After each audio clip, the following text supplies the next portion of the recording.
Welcome to Transforming the Trades, the podcast where we empower you to take charge and innovate your business.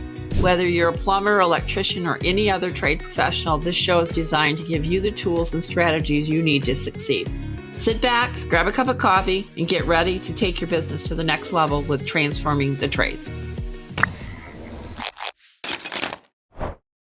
So Dave, thanks for joining Transforming the Trades podcast. I'm excited about having you on the podcast. You and I met a little over a year and a half ago, probably going on 2 years ago. I learned about your company and the solution, and it was pretty exciting at that point, but I know that it's gotten even more exciting over the last few years.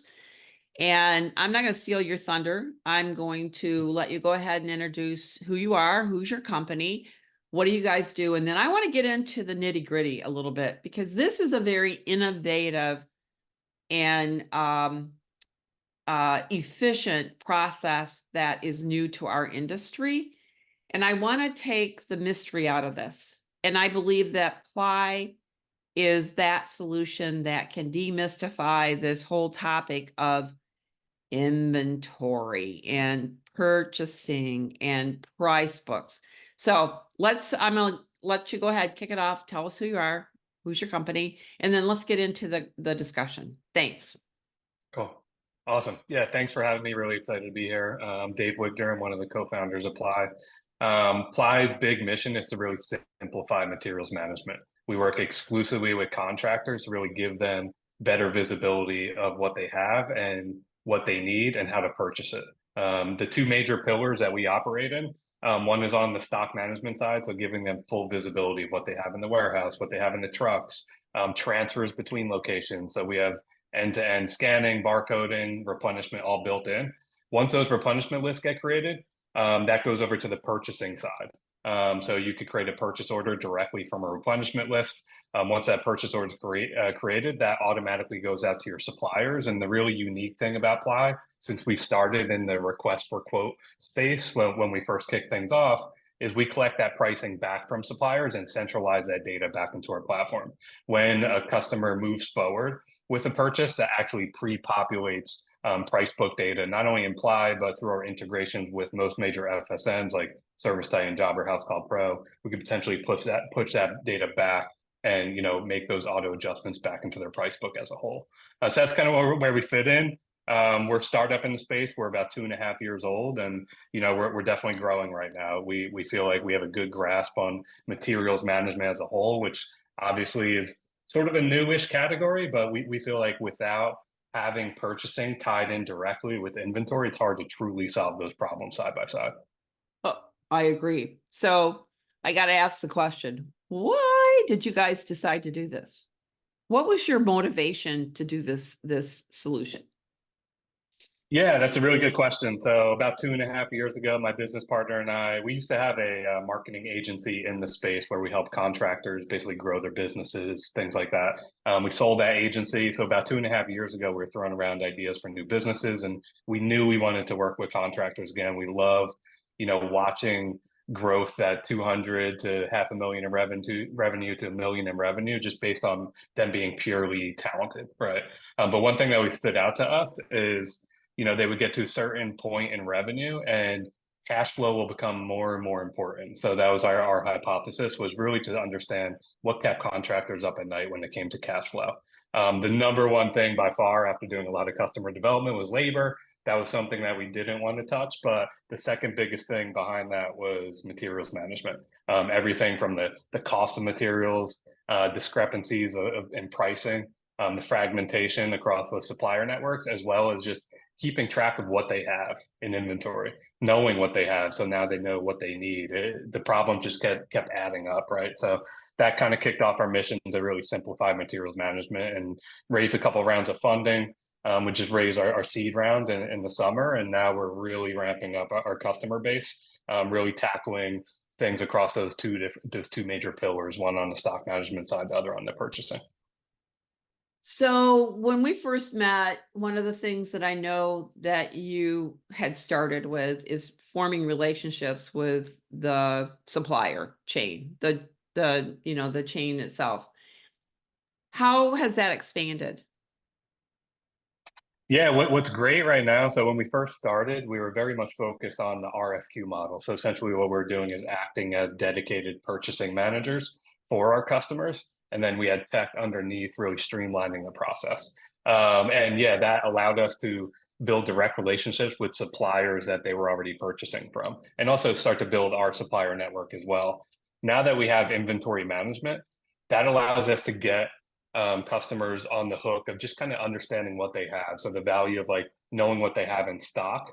And now the story becomes know what you have. So then you know what you need through logic, mins and maxes, things like that, and then know where to purchase it from. So if anything, it really reinforced, our kind of relationships on the supply side, and the fact that we are supplier agnostic allows for a very seamless transition. Although, we do have, relationships with some of the major suppliers, it's not a necessity that we have those relationships in place. It's more important that we have the technology that can streamline the entire process all the way from knowing what you have to knowing what you need in purchasing.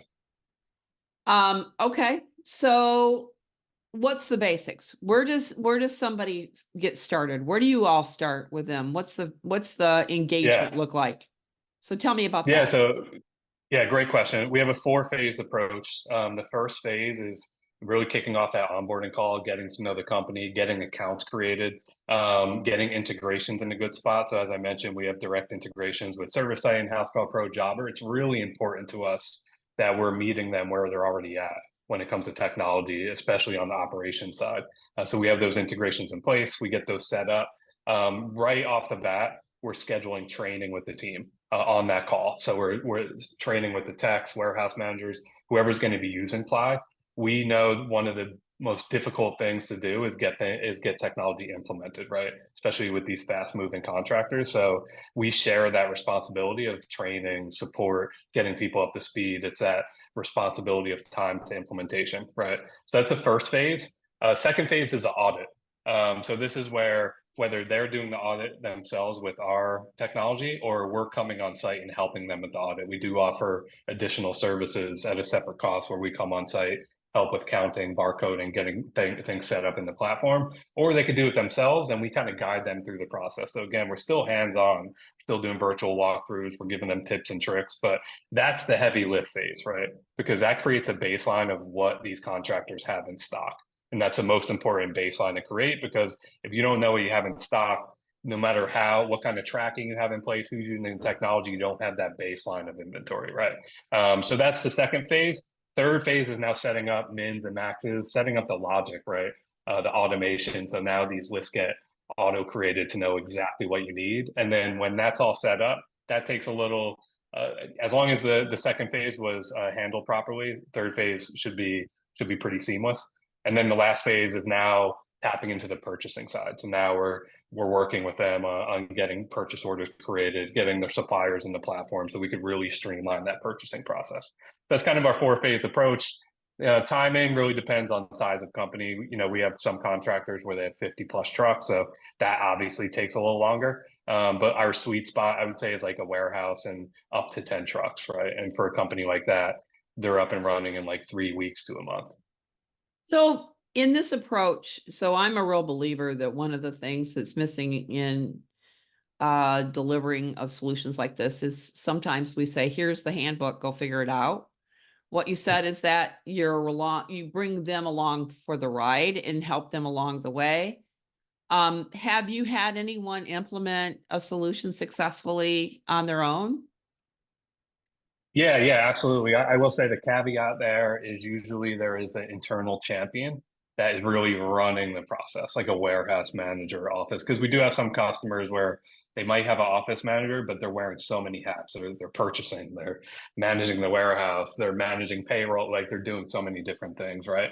But I think having that internal champion, like a warehouse manager, ops manager, service manager, someone that could really be the internal Ply champion side by side with us, that's where that self-service, getting things implemented, really becomes pretty seamless.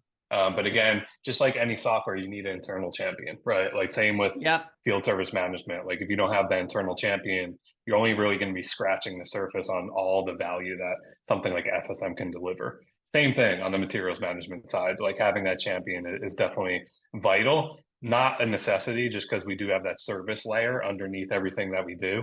So, we do have customers where we're still dealing directly with the owner operator, right?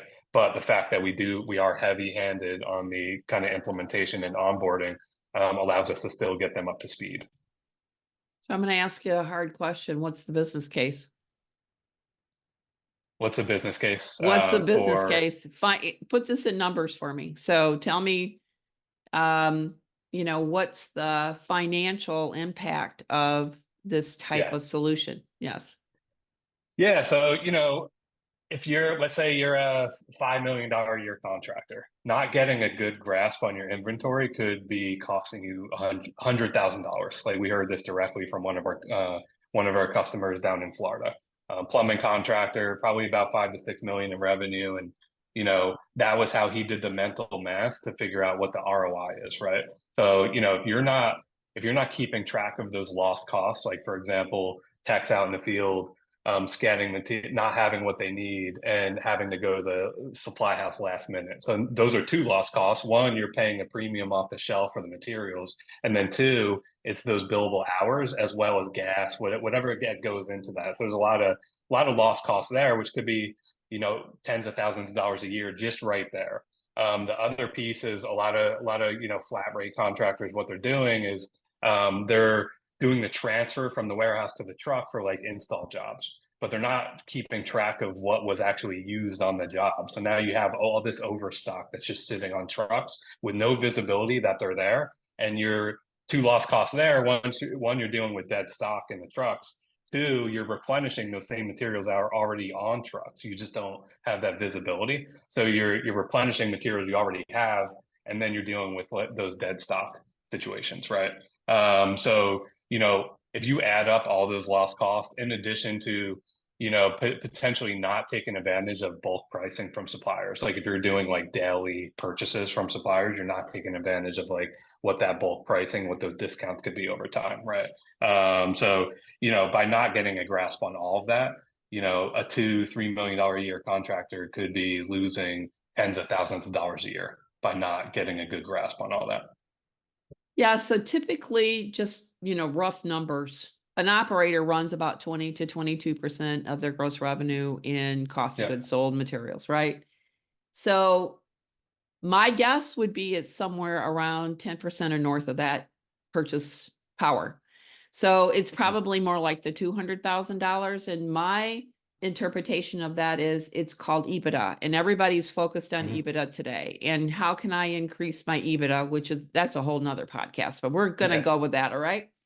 Which is now I can push that down to the bottom line. And the reason I can push that down to the bottom line has to do with our purchase power, but more importantly, it's changing the way we do a process. We're not throwing people at everything. We're throwing systems and processes at things that then drives efficiency, and it pushes it right to the bottom line. So if it's a $200,000 a year problem, what supplies financial impact to that $200,000 problem? Yeah, if it's a $200,000 a year problem, I mean, we want to cut that down as much as possible. Like not getting, like for example, the customer we have down in Florida, they estimate that they're losing, let's say let's call it $100,000 by not getting a good grasp on it. We want to incrementally bring that cost down as much as possible to the point where a year in or 2 years in, we bring that $100,000 down within maybe 10,000 or 20,000, right?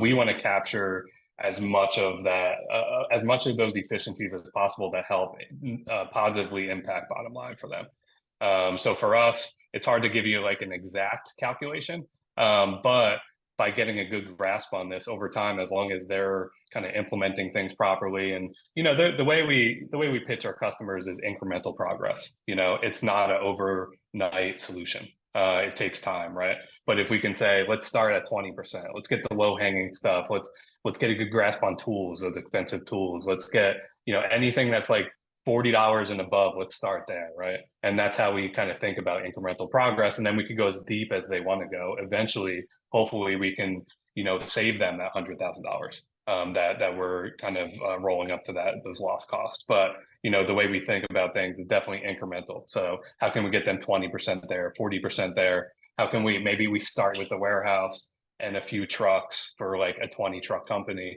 and then eventually start to add on trucks from there, right? So you're seeing progress along the way.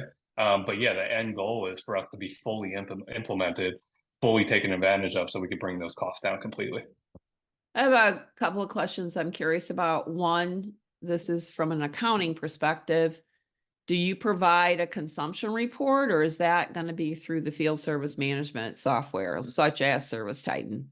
Yeah, we do provide a consumption report. Obviously, it is related to, so we pull in jobs automatically from the FSM and then pass materials used for those jobs back to the FSM. So there's a bi-directional relationship, but at the same time, we're tracking what's going in and out. So you could do consumption reports per location. You could do them across location. We also have our own custom reports for folks who are very hands-on with our customers. So if they reach out to us and say, hey, for just this category of materials, what does consumption look like for like the last 30 days? And we'll run those reports for them. And it's not hard to do. All this data exists. But yeah, we can totally do it from our platform. Yeah, because from an accounting perspective, rather than just bouncing it in and out of an accounting package, which I think is very inefficient, just so you know, it's much easier to take a consumption report and move it from inventory to cost of goods sold. Totally. That is, that's the magic formula, and then you true it up through counts is what you do. So why is that important? It's important because if you're thinking about building a valuable business, this is a necessary adjustment that you need to be making on a monthly basis to your business. If you're thinking about exiting, it's required. So you've got to figure out how to keep track of this and manage this so that it can be audited by a potential buyer. That's the message, right? The importance of keeping track of dead stock, because dead stock has two different costs. One is just you're replenishing and stocking materials that you don't need. The other cost is dead shelf space. Yep. And so getting a grasp on what's being used, what the consumption looks like, following what those trends are, allows you to get a better grasp on things you don't need, right? So you're not sitting on dead shelf space for items that eventually become obsolete, because they do go obsolete. And you're not dealing with a year or 2 years down the road. 20% of your shelf space is a bunch of dead stock that is actually obsolete. You can't do anything with it because you didn't have that visibility. Well, I've got a big kicker. It's called cash flow. So if you're buying dead stock, you have dead money. So you can't use that cash to reinvest back into innovative approaches to your business. So if you're thinking about growing and adding trucks and changing your marketing strategy, money matters. So you got to have money to do that. Yeah. So the more efficient you are in this space, which by the way is a big chunk of the spend that any of our community does a year, this is essential. This to me is an essential process that even if you're just getting started, if you're a small operation, if you start small, guess what? It grows with you. You grow with it.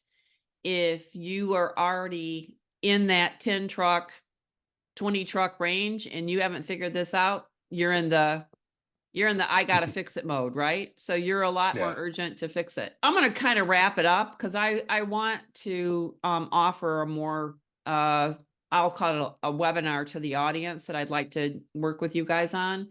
But definitely there's 4 areas on the P&L that I watch very closely. One of them is COGS, or cost of material, cost of equipment, labor, direct labor, indirect labor, and advertising. Those are the big swings. And that's where most of the money goes. About 60 to 70% of the money that we spend in our business goes in those 4 categories.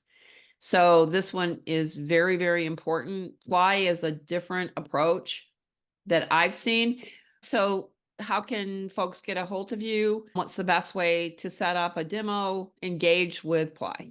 Yeah, you go to the website, book a demo right off of the site. That actually goes to my calendar. I still run the majority of our demos. You could also reach out to me directly, dave@getply.com, and we could set something up there.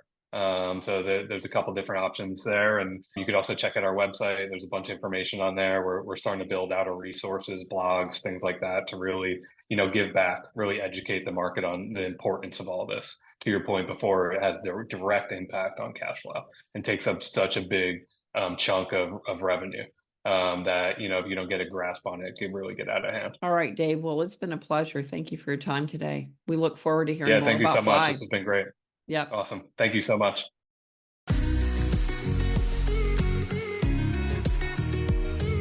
Thank you for tuning in to Transforming the Trades. We hope you enjoyed today's episode and gained some valuable insights and tips for your trade business. If you found this podcast helpful, be sure to subscribe and leave us a review on your favorite podcast platform. And don't forget to check out our website where you can find additional resources and information to help you grow your business. Until next time, keep innovating and take charge of your success.